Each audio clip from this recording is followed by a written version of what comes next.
who we are is where we also find our biggest successes. Like the only thing that matters is that you eventually let the mask come down, because whether it's your pixie dust, your special sauce, whatever it is, we all have a thing, right? But some people don't even know what that is because they don't even value what's great about them, right?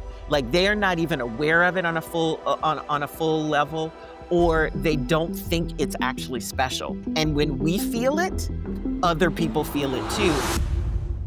I'm so honored to have you with me. But let's talk about authentic leadership and that thread of being able to just connect the dots between truth and what you feel and what you want. I mean, you were kind of getting into it just a second ago. I think our audience is going to love this conversation. I feel like, well, first of all, thank you for having me. I think we're going to have an amazing conversation and I'm looking forward to it. I feel like, the world puts us in situations, right? And whether that, some situations are more contrived than others. Some situations have more rules and regulations and limits, let's say, than others. But I think the trick is for all of us, no matter what it is, whether it's a performance space, whether it's a workspace, whether it's a life space, right? Because even life events come with rules and parameters. How are you going to show up within the boundaries of what's going on as you? What are you gonna bring to what's going on already? Because many times when we end up in situations, we can't change the situation. The only thing we can do is be ourselves in the situation and then let the situation evolve.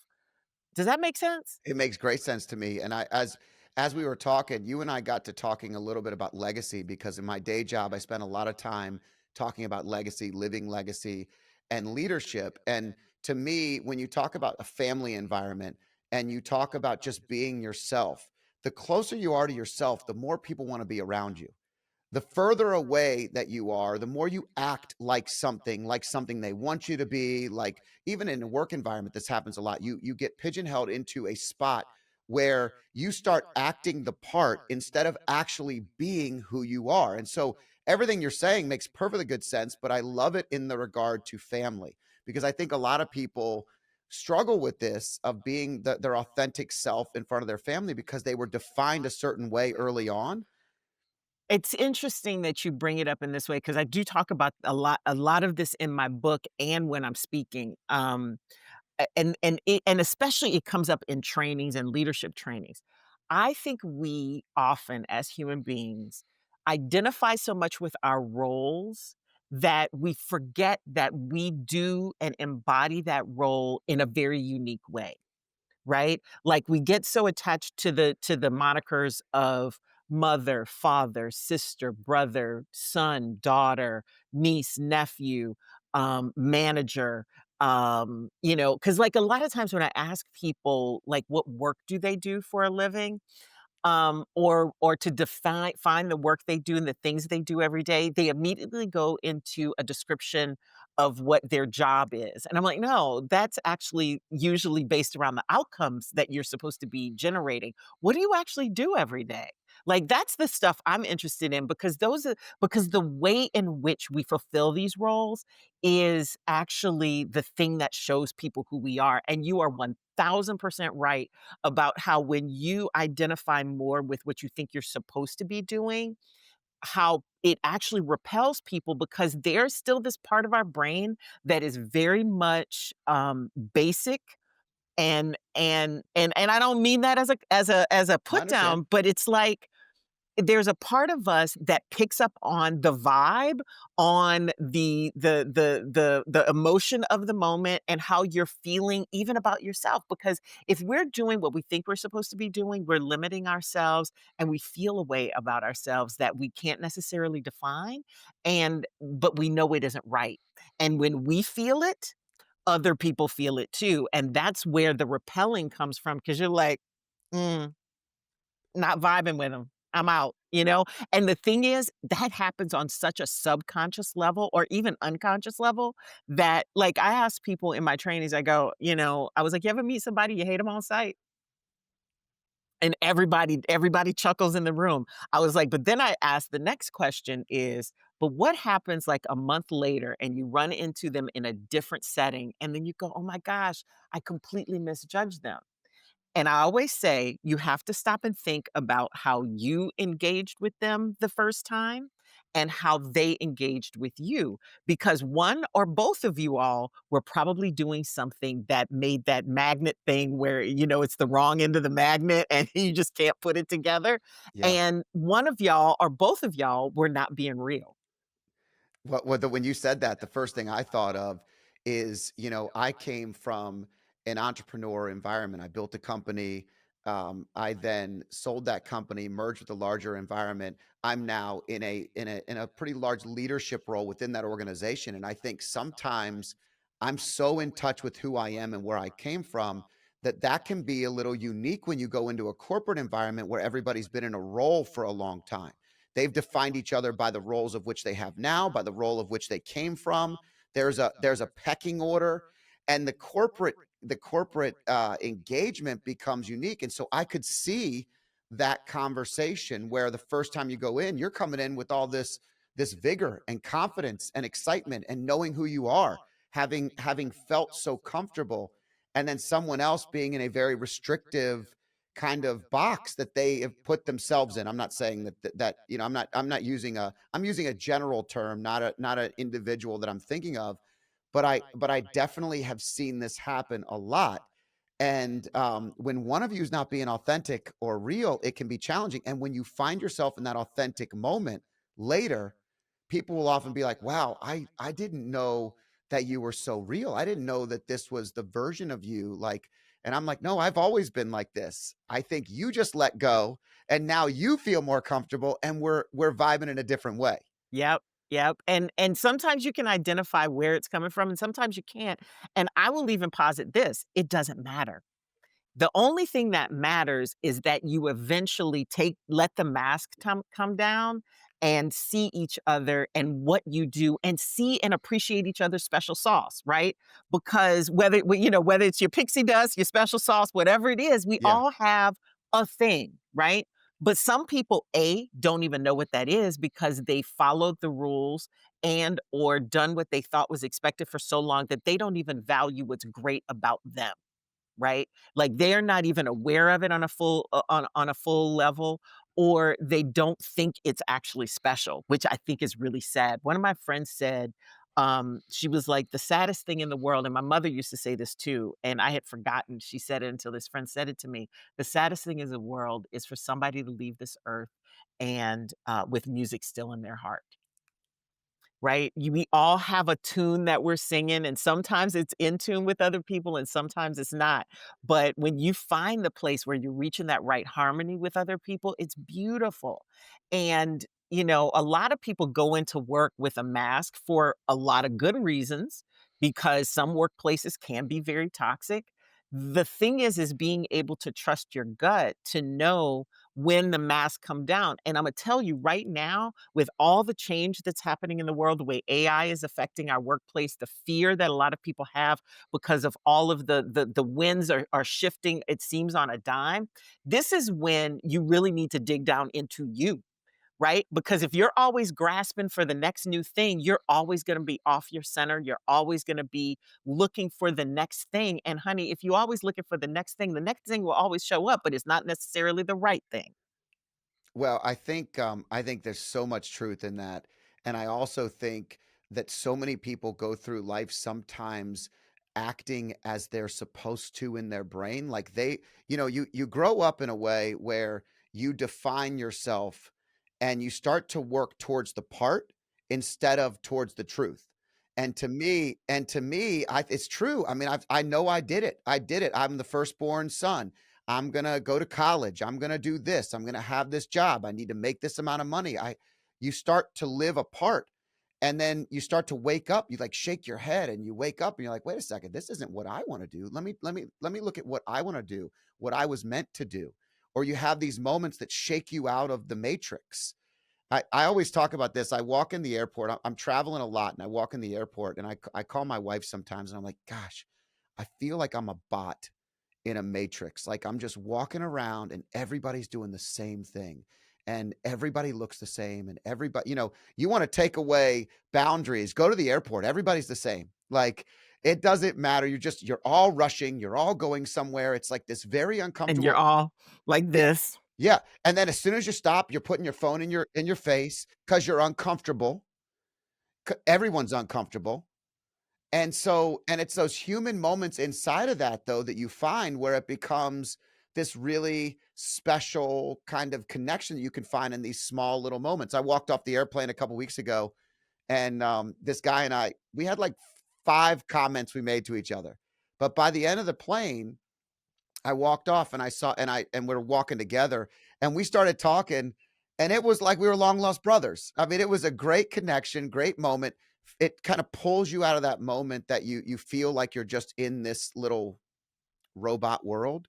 And but I feel like to round out that point, I feel like so many people go through life trying to be what they thought they were supposed to be instead of what's really truly authentic. And that's so much of your message. It is, and I think part of it is because of how, it's part of it is culture, right? There are roles that we all fill. There are meanings that go with the different words that we all identify with, whatever that is, right? And there's nothing wrong with that part of it. The problem comes is when we replace what we were sent here to do. Cause here's the thing, and some people fight me on this, but I don't think you would. I believe we are all sent here with a calling, with a purpose, with a task that we are assigned to do. Um, and the closer we stay to what is really true about who we are and what we do, the closer we will get to doing that. And I also know as somebody of a certain age, once we get to middle age, you start to question things, right? And that's what I really think the midlife crisis is really about. And a lot of people, I had a girlfriend say one time, she was like, she was like, "I just don't know what I'm supposed to be doing at this point," you know? And I was like, "Honey, go back to the thing that you love and follow that. Because sometimes you don't find your purpose finds you, but you have to be open to it.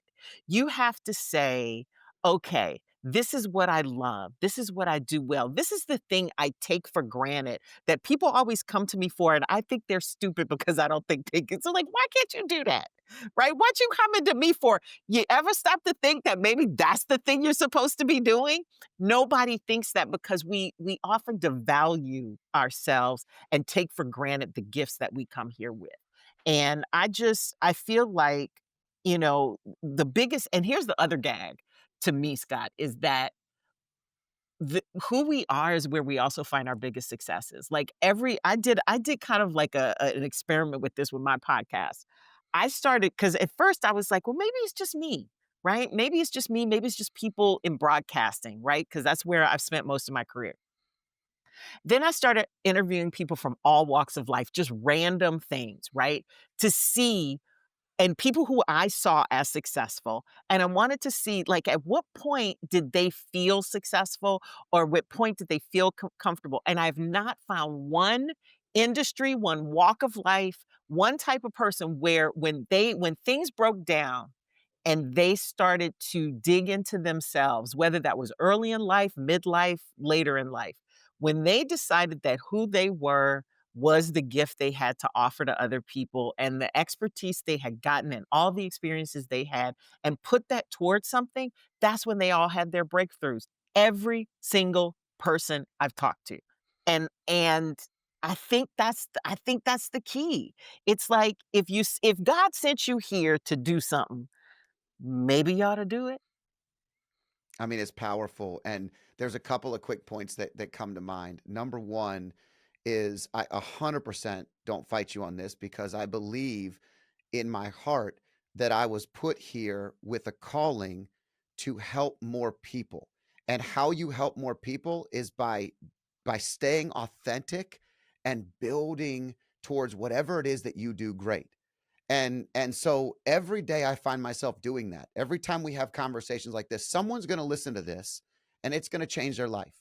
It's I gonna hope change their so. direction. I know it I will. hope so. I I know. always hope so. My mama told me, "You always leave people better than you found them," That's right. and Well, that's what I try to do. I try to leave everything better. We were leaving a hotel room the other day and I was like picking up all the towels. And my wife said, "What are you doing?" I said, "I travel a lot in hotels, but you know what? I pick up all my towels, I put them in the shower, and I make sure that they're all in one spot. And I clean off the counter and I pick up all the trash because that's my job. That's my job to, I come into that place. And if I leave it better than I came into it, then the next person gets a better experience too.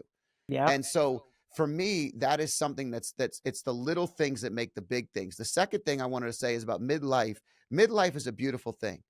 It's funny that it's connected to crisis because the crazy part is it's not crisis at all. It's connection to who you are.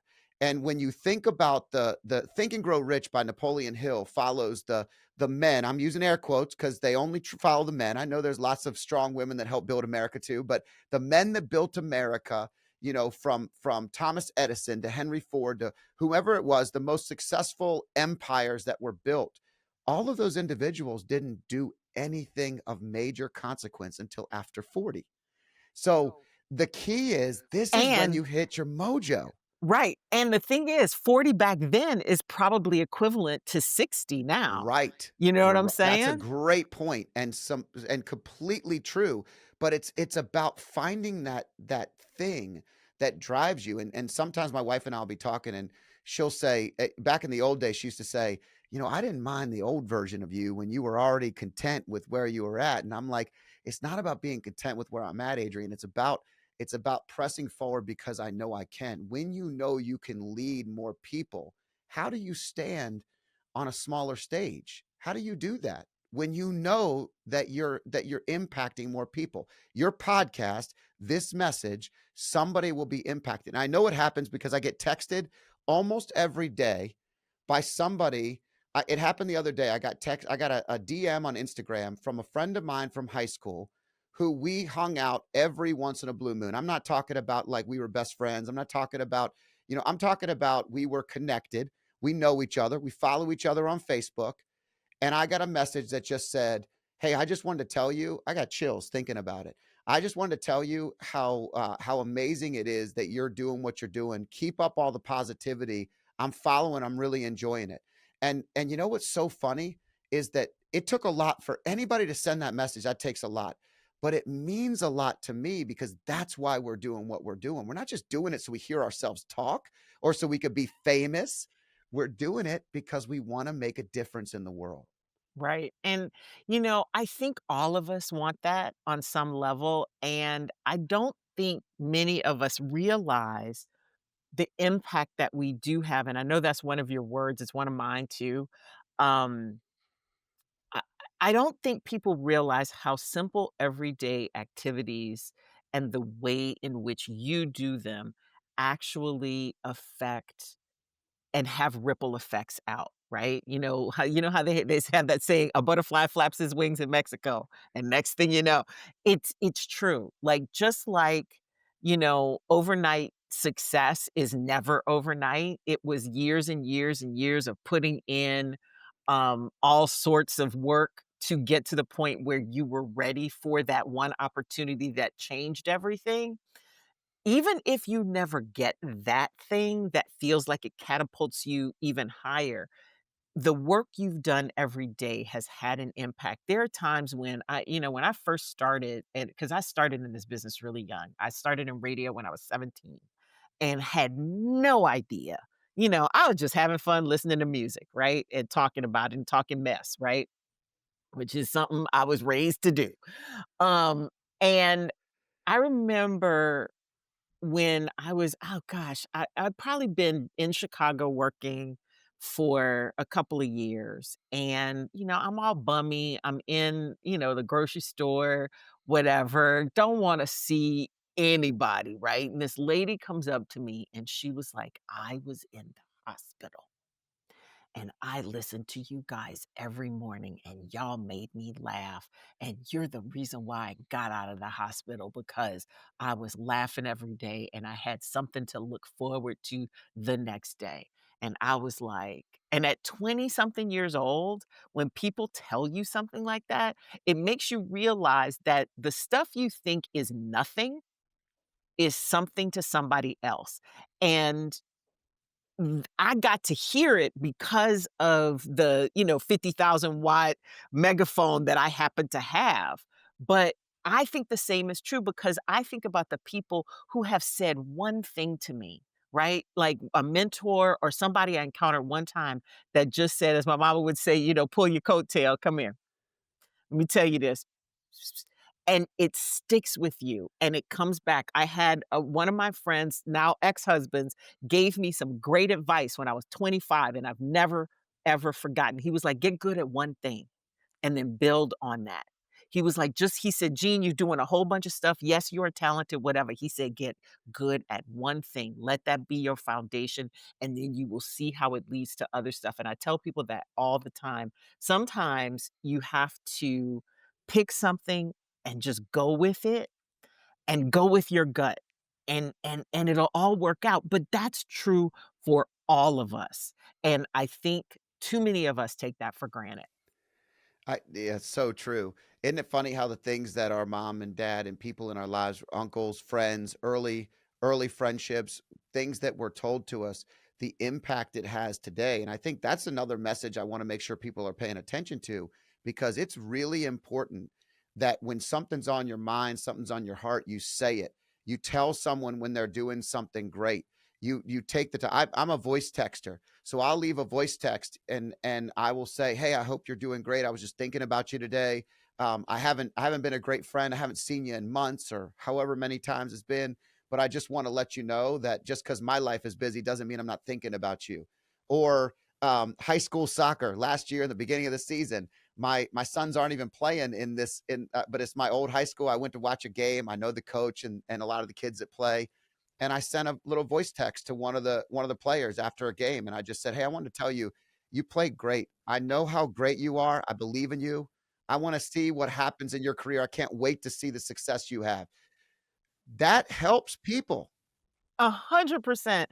And when spirit moves you, you have to follow it because you never know. Like, and I think this becomes so much more important in middle age because this is when we really start losing people, not only the people who are our elders, but even contemporaries and stuff like that.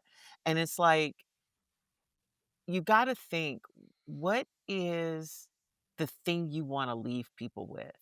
Like, could this be the last time we get an opportunity to talk? How do you want somebody else to feel when you leave them? Right? Because you never know. You are not promised tomorrow. I went through one of the toughest years of my life that actually added to the book. I was in the middle of writing my book, and I went through one of the toughest years of my life going into the pandemic. My dad had dementia. I had ended up ending a relationship with a man I really loved, and my dog died and then shutdown was in the middle of all of this stuff, and I had a cancer scare and I had major surgery, and thank God I didn't have cancer, but let me tell when I tell you October 2019 to October 2020 tested me, tested me, but I was I was able I was blessed to be able to be with both of my parents in some way when they both died. With my dad, it ended up being virtual because of the way the pandemic was. I couldn't be in the hospital, whatever. But it makes you realize how important every moment is. And if you think about somebody, do not hesitate because you you just never know. You just never know. And if you believe that in whatever your faith is, right? Whatever you believe in. But if you believe that there is something that connects us all, whether that's God, your spirit, humanity, the universe, whatever it is, if something pops in your head, go with that because that is your heart reaching out to somebody else and you don't know what they are going through. That's what grace really means.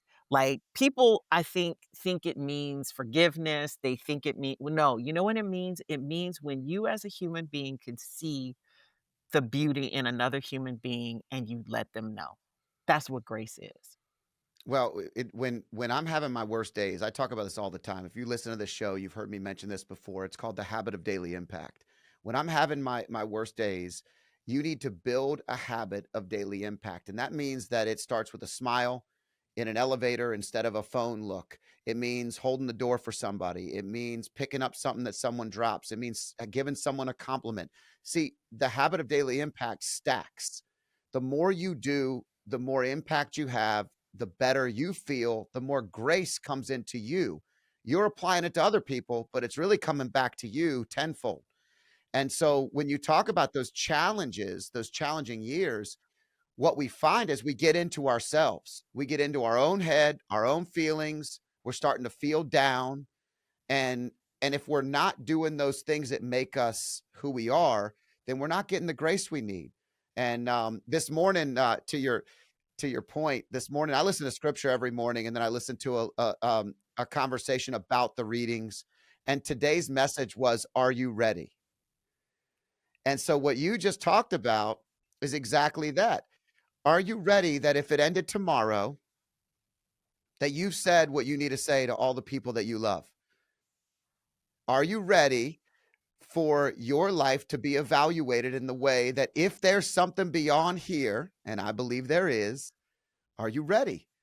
And that's powerful.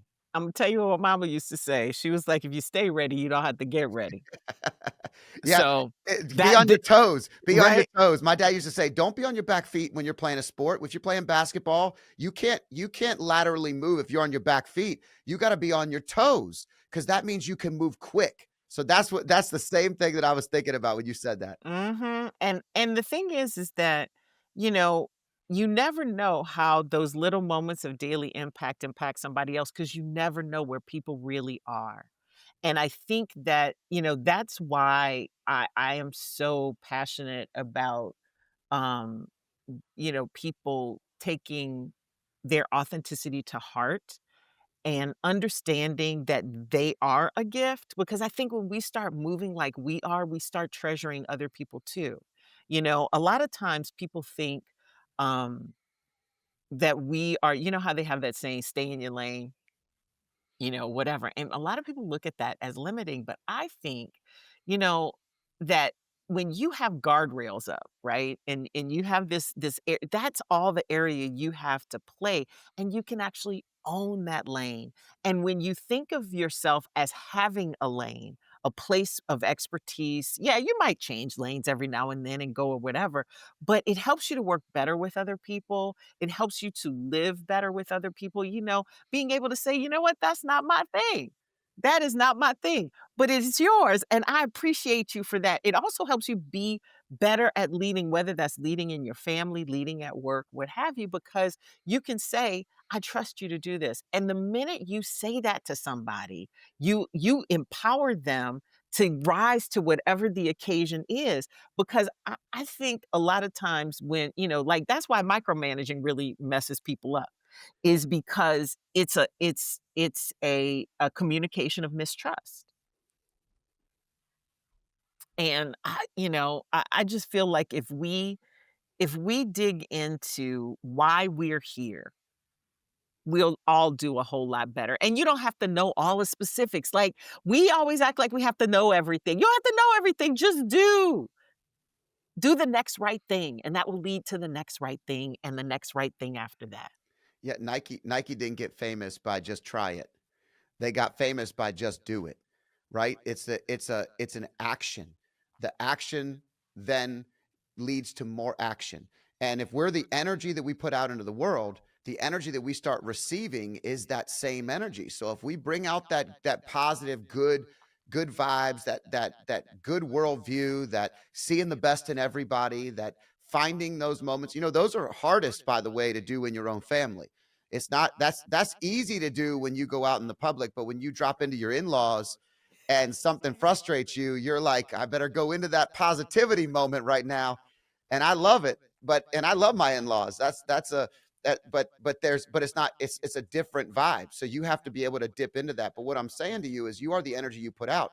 What I find now, and it's so funny, is because the more action you do, the more energy of positive energy you put out in the world, the more stuff that keeps coming into you. And you actually have to say no more than you say yes. On the way here, a business that I know very well that I've been consulting for free because they're a friend, just helping them through a couple of things, just reached out to me and said, we're thinking about taking on one investor and we were interested in understanding how you would be that person and what that might look like. Great business, great opportunity. Don't know if I'm going to take it, but it's another option. And it's just something that really builds that level of opportunity in your life. And that's the thing that most people feel they're missing. Interesting. I hadn't thought about what people actually think they're missing. Huh. Okay, I need to process that for a second, but I'm gonna go back to the energy piece of it because again, I know that's one of your words. And the thing I find interesting is that people um, often don't understand the cycles of energy and how they work and things like that, and always think that to be positive means that you're always um, uh, speaking just good things, like that critique or feedback or improvement can't be part of that, right? Like, they think it's negative, and Imma tell you a little story. When, I come from a pathologically optimistic family. It's insane, but that's my, my base level, right? And I remember somebody came up to me one time, after having listened to me a while or whatever, "How do you stay so positive all the time?" And I felt like a fraud, Scott, a fraud, because I was like, "I am not that positive." Like, I will tell you what I think. If something's not right, we're gonna work it out until we get it right and all this other stuff. And I had gone home for the holidays. And I think at this point, I'm like early career. I'm still early career, but I had a few years under my belt. I might have been like early 30s. So I go home for the holidays and I'm talking to my aunt. And she's listening to me and I'm telling her this story. And I was like, Auntie Faye, I don't know how these people are seeing me as so positive. I was like, but I want to be that person. I want to be that person. And she said, "Oh, Jean Marie." She was like, "Baby, you are." She said, "Just compared to the whole rest." She said, "What you're used to is what's in here." She said, "Was you always have had a more of a realistic streak than the rest of us." She says, "But we're like pie in the sky, honey." She was like, "You're still way more positive than other people because you actually take what you want and you do it." She was like, "But that's how you were raised. That's what we do. That's how our family operates." She was like, "Other people are not like that." And I was like, "What? Huh?" And I was just like, "Oh, so I am that person that people see, but," and she was like, "In comparison to us," she was like, "You're just a little bit more realistic, so you look like you're negative compared to us." Well, I think you also are the only one that knows where you've been. So I think one of the things that's challenging to all of us is we know where we came from to get to where we are. And it's that evolving version of yourself, version 1.0, 2.0, 3.0. Like these are things. So when you look at that positivity and someone says something, I don't know why, but sometimes we go back to who we were, not who we are. You know what I'm Yes, saying? yes, Like you're like 100%. I mean, that happens to me, I know, because there's a version of me that has I mean, there's a lot of versions of me, but I have grown so much, and I'm proud of that growth, but I'm also sometimes not so proud of what I had to go through to get there. I learned, I'm grateful, but I think of those things and I start to say, "Huh, I wonder if they saw that, if they would think the same thing." And we all find ourselves saying that, and that's what I could hear when you're saying what you're saying, you're going to the older version of yourself, not the version that you're putting out into the world. And sometimes it's good to be what you want to be around what you want to be in the room with who you want to be around. And then all of a sudden it starts happening for you. So many people spend all their time in the old version of them that they can't get forward to where they want to go. So you were already ahead of everybody else. Scott, thank you for that blessing. I needed to hear that today. Well, thank you. I'm glad that it helped. I really needed to hear that today because I saw a guy and you know how okay, so I have to admit this, and I tell this to people all the time. So we get into the nitty-gritty of it. I used to tell people, I was like, "I'm so hard-headed, God gotta tell me things 3 times." And the last time, he's literally hit me over the head with a 2 by 4 before I pay attention, like, "Yeah, yeah, yeah, okay, I got it now, I got it now." But yesterday or was it the day before? I was on one of the social media platforms and I saw this guy who I follow, we follow each other, put out a post and it was, I can't remember what situation it was in regards to, but he said, he was like, you know, y'all gonna fight me on this, but um, people can change, people can grow. And just because somebody said that 10 years ago does not mean that they're not in a different place now. But you can shoot me now for saying it because y'all good for saying what people's, you know, real intentions are, like you know that man's heart. And I was literally like, that's facts. Because I think nowadays, because so much of the things we say live on forever. And I see this in my students, my young students who teach, they're very hesitant to say what they think. I think because they realize that the internet is forever and it's hard to scrub that stuff and things can come back and bite you. And sometimes rightfully so, I guess. Sometimes I don't know that we, you know, give each other enough grace. But when he said that, I was like, 100% because at 55, I'm a very different person than I was even at 45, 35, definitely 25. And some of the things I thought and said back then, I'm glad there weren't cameras around for it because because here's the thing, it's still on my heart, right? I know I said those things and I meant it then, and I know how wrong I was because of how I've changed. And it's like, you know, I don't know that we necessarily because we have access to all of those points in time, that we don't necessarily realize where we've gotten to and where we're going. And I loved what you said about the rooms that you're in and the people you're around. You know, there's that saying that you are the sum of your 3 closest people that you talk to all the time.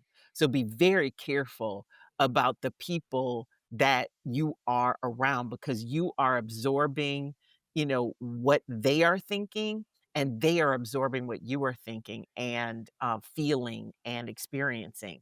So, wow.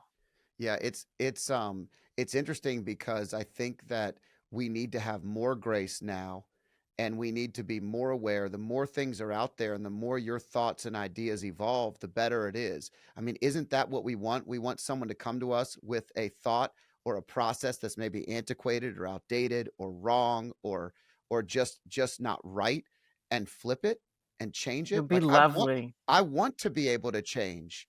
I want to be able to change. I could tell you right now, when I was growing up and I had 2 young kids and my wife and I were grinding, you know, what I tell my younger brother today with his 2 girls under 2 and his wife is completely different than what I felt, what I said, and how I acted because I was growing up. I was trying to grind. I was trying to feel, you know, I was trying to work the part that I was aiming into.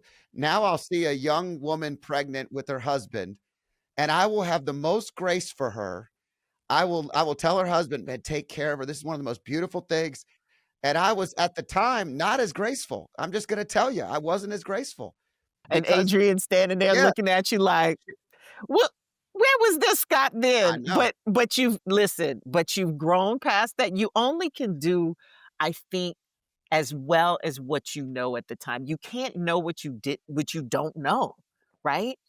And I th I think when we choose a path and we do it with intention, we eventually get to a place where we look back on that person though and have grace for that person that we Right. once were. And that's how we kind of make that full circle moment. And you got to go through some things before you get there. And the more we talk, the more I'm thinking about like how midlife is actually such a gift. And I've been having this conversation with people lately, and I actually, I've started putting down like the first um uh ideas for my next book, but I feel like our generation um, is doing a disservice to young people in the way we have our attitudes to them writ large, not individuals. I'm sure everybody has young people in their life that they are mentoring and bringing along, or at least I hope so. But when I look at the young people I teach, because I'm teaching a graduate program, but a lot of my kids are coming right out of undergrad, so I got those 21, 22-year olds. And when I say things to them, I realize nobody's ever said these things to them before. I was like, Lord, we're going to lose all the recipes. I was like, we have got to start passing this stuff on Right. but I also think that Gen X and elder millennials, we have issues with being the elders. And I'm like, we got to look around like our elders are gone and we are the adults in the room now. And even though we never thought that about ourselves, and even though we look at aging a little bit differently and aging looks different on us, we still are the grown-ups in the room. We are the elders, and it's time for us, back to your original point about legacies, this is how we keep legacies alive. This is how we leave our fingerprint, our energetic fingerprint here that will last far beyond when we're here, and we don't think about that enough. Well, I could tell you this. We do Sunday dinner, and I talk about this on the show all the time. Every Sunday we do it, and I've missed a couple. I've been out of town a lot lately, but I love going to Sunday dinner with our family. And I remember having a conversation with my mom and dad one time because we were all talking about faith, and my mom was being really open ended and like wishy washy. And she wasn't being wishy washy in her belief, but she was being wishy washy with the college kids, okay? Because they were challenging some ideas and doing some stuff. And I pulled her aside and I said, Mom, I am so grateful that you held the line with me because when I needed it, I knew the line to go back to and touch and come back to where I needed to go. But if you start getting wishy washy and then I'm the only one holding the line, we're not holding the line together. But now we have the ability to hold the line together. So I want you to think about it from this perspective. And I did not say it this eloquently because my mom will listen to this and she will say, You did not say it that eloquently. That sounds beautiful. Well, mom, I'm on a show right now and I'm doing the best that I can. I'm I'm talking to eloquent speakers, so she'll she'll appreciate that comment. But the truth is, I want to hold the line of what you believe in because people will value you and respect you more for the lines that you hold that are true to you, your authentic self, than they will for the things that you try to meet them on that aren't who you are. And so you could still empathize with them. You could still say, "Hey, I've been there. I've had some challenges. I've struggled with that, but here's what I found." And so we've gotten a lot tighter on the line in the house, and I'm very proud of our family. And it's not always the right thing, but it feels so much better when you're true to yourself. Yes, absolutely.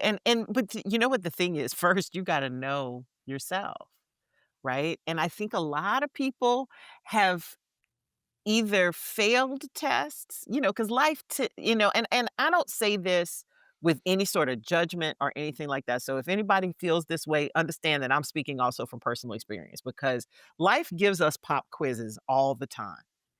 And sometimes we're not ready for them or we don't even recognize them as a test.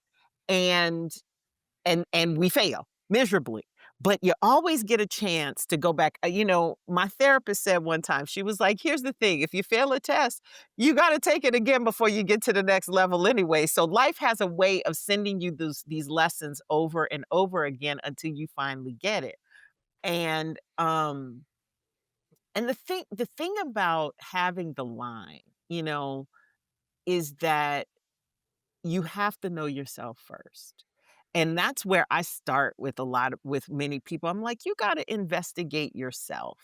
You have to understand what you do, how it benefits other people, what is important to you about providing those benefits for other people. You have to know not only what value you bring, but what you value.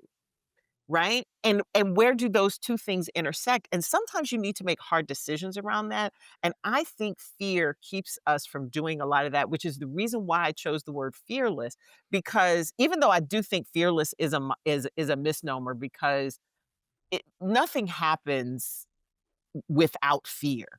Like, you're just scared and you do it anyway. But there is an element of courage, bravery, um, and understanding where the line is for you. And when you start moving the line, who are you now? And that's the real question. Is it really you, or is it what somebody else thinks you should be? Well, I mean, I don't know that we have enough time to go into this depth because I could talk to you all day on this topic, but it's funny because when I think about parenting, and I look back at growing up, some of the biggest challenges I had were recognizing the inaccuracies of action and words.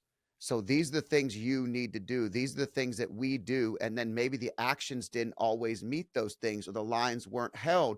And you as a child start to see those imperfections. And by the way, then I did the same thing as a father. I started to recognize my own in the lack of congruency in words and actions, and then you try to tighten that up a little bit because the closer you are, see, the thing about what you talk about with fearless authenticity is it can really help you because if your action is to move closer to what you believe, then that fear, it's the only thing that can combat that fear is Eh, action. 100%. It's funny that you say all of this because Um, I talk about this exact thing all the time. It's like, even though I'm not a parent, I'm a great auntie though. But I tell people, I'm like, and the secret sauce is that adults are exactly like children. Children do what you do. They do not do what you say because they're looking at it and we are imitative by nature as human beings. If I smile at you, chances are you're going to smile back. If I frown at you, I'm probably going to get a frown back and some other stuff because that's how we learn. That's how we started. We're all mirrors for each other. But because we are mirrors, we can see each other a little bit more clearly than sometimes we can see ourselves. And a lot of times, what you are aiming for is not what you're doing. And I actually just did a post about this. I haven't posted it yet, but I just did a video because I was watching a reality show about this. And I was like, this child is lying to herself. And everybody else can see it. But now she's roping in other people. And she's so convinced of her own lie that she's roping other people into her lie and they're about to get hurt. I was like, oh. But this happens every single day. And when you stop lying to yourself about the incongruency between what you do and what you say, and you try to get those things closer together, you know, it bodes well for everybody. And I think the same thing is true of leaders, right? When you see your leader saying one thing but then doing another, and for the level up, then you're like, you're not that much of a great leader, huh? I'm not gonna do what you say, and the respect level starts to go down. Right? And I don't know. I just feel like, it's like one of my exes once said, "I said it, I meant it, I stand behind it, I represent it." And that's how boots on the ground you gotta be about whatever it is you believe. It's true. As we were talking, I was thinking, I have two boys. They're 16 and 19 now. But when we were younger, you're a new family. My wife had a couple lines that she did not like us crossing. One was leaving the shoes in the spot in the kitchen where where I always left them. And then I would tell the kids, don't put your shoes there. And then I would leave my shoes there. Right.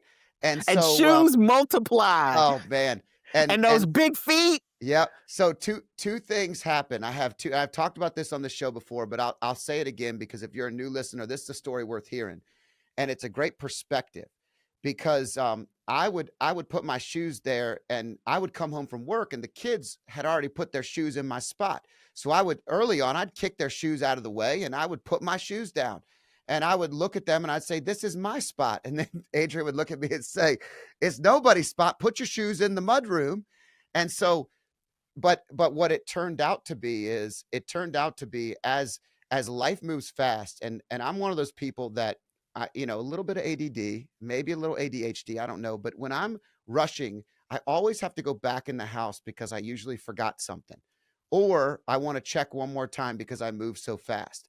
So many times when they were growing up, I would walk past that spot and look at those shoes, and my shoes would be there and their shoes would be right next to them, and they were always just a little bigger from the last time. And you would see life moving past you so fast, and I would stop, I would breathe, I would look down at those shoes, and I would have a completely different perspective.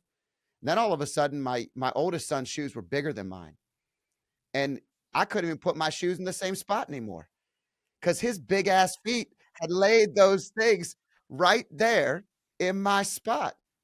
And, it's such a powerful lesson because it's 2 things. It's that modeling is more important and more valuable than words.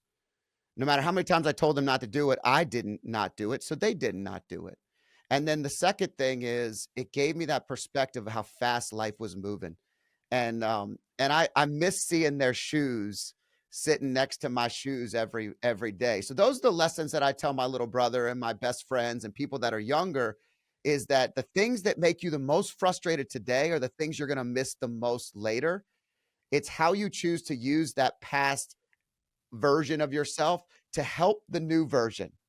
I love that. Oh, that's such a beautiful story. I guess Adrian never got them big shoes out of her house, huh? No, we're remodeling. We're remodeling right now, and I think all of them is gonna be we're literally, like, gutting the house and redoing some things, so Adria's getting a lot of what she wants, so hopefully we can amend it, and I will find a new spot to put my shoes, and I'm a much better listener now than I was at 25.